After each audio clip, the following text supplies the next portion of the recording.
Little Bo Peep by Joseph Martin Kronheim. Little Bo Peep was a very nice little girl. Her cheeks had a bloom on them like a lovely peach, and her voice sounded like a sweet silver bell. Even though Little Bo Peep was as good and she was beautiful, she sometimes met with misfortunes that made her very sad. Once, when she lost her sheep, she was very doleful indeed. And this is how it happened. One summer evening, when the sun was setting, Little Bo Peep, who had to rise very early in the morning, felt tired and sat down on a bank covered with daisies. Being very weary, she soon fell fast asleep. Now the bellwether of Bo Peep's flock was a most stupid and stubborn fellow. I dare say you know that all the sheep in the flock would follow the bellwether, and that he always wore a bell around his neck. He always wandered far away into the woods, where the rest of the sheep would follow him. Finding Little Bo Peep asleep, the tiresome fellow began by standing on his hind legs and making a great bow to a shadow before him on the grass.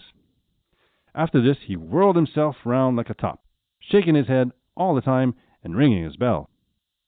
Very soon the rest of the flock began to dance and caper too, and when they had wheeled round their leader for a time, they ran off after him with a bow into the woods. After they went till they were quite tired out, and then they came to a standstill, staring at the leader with their very blank faces. But the bellwether looked foolish enough now, and did nothing but shake his head slowly and ring his bell, which seemed to say quite clearly, "You are lost, you are lost."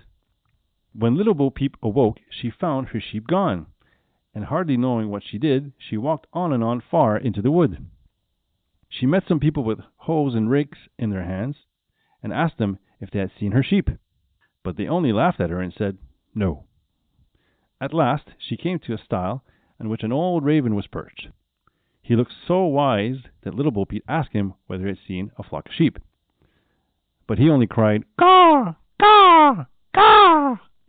So Bo Peep ran away across the fields. She wandered until nightfall, and being faint with hunger, was very glad to see a light just before her. As she went on, she saw that it shone from a cottage window.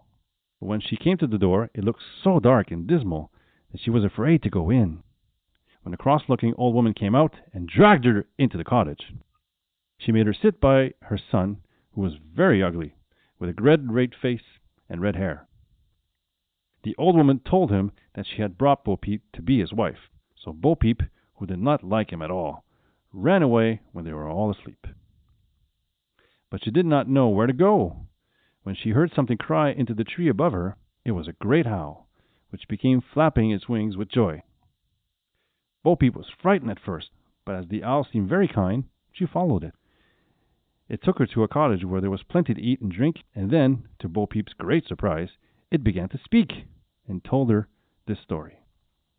"Know, dear maiden," said the owl, "that I am a daughter of a king, and was a lovely princess. But I was changed into an owl by an old woman at the cottage, because I would not marry her ugly son. But I have heard that fairies say that one day a lovely maiden, who would come into these woods to find her lost sheep, should be by the means of my gaining my own form again. You are that pretty maid, and I will take you to a spot where you will find your sheep. You must then wave your sheep's tail 3 times over my head, and I shall resume my shape again." The owl flew off and led Bo Peep into the woods, and said, "Sleep, maiden, I will watch." How long she was asleep she could not tell, but the charmed spot was suddenly lighted up, and she saw the Queen of Fairies seated on a bank. When Bo Peep awoke, she saw the owl flapping its wings as if to remind her of her promise. So she waved the sheep's tails 3 times over her head, when she started the most charming princess that ever was seen. The princess gave Bo Peep a beautiful cottage, and her sleep never went away for their kind mistress again. The end.